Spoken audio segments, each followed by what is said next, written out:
Let's move on to the next question from Octolima. If Nintendo maintained a similar level of visual fidelity with better textures and DLSS slapped on top, would that be enough? Their artistry really is so strong that I wonder if we may indeed see games DLSS up to 4K despite the cost of doing so, simply because the cost of everything else may well be still quite cheap if they remain at similar levels of fidelity to the Switch, as suggested by the Mario Kart footage. What do you reckon, Oliver? I mean, the whole concept of 4K DLSS, we've kind of ruled it out based on the PC side of things.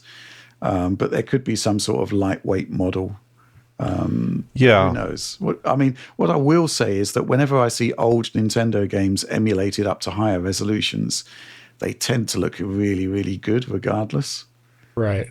Yeah, that's generally my impression as well, and that's kind of what I was thinking when it came to this question, is those Wii U or Switch games indeed in emulators, where you can see those games scale quite well, freed from the image quality and in some cases performance constraints of the original hardware they shipped on. If you look at a title like Breath of the Wild, for instance, that's a classic.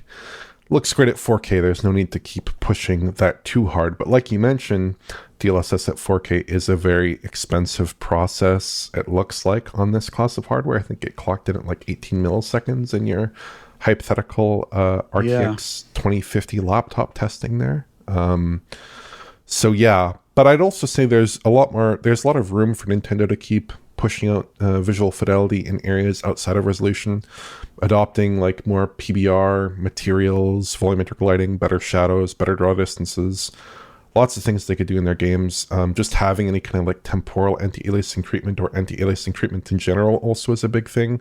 A lot of the games do not appear to have anti-aliasing treatment at all on the Switch. That's also even true for Mario Kart 9, it looks like, potentially. So that might be an issue on Switch 2, unfortunately, as well. But yeah, I would expect to see progression in Switch 2 software on a visual level, on a settings level, on a raw visual fidelity level, but I'd also expect to see good progression in terms of image quality.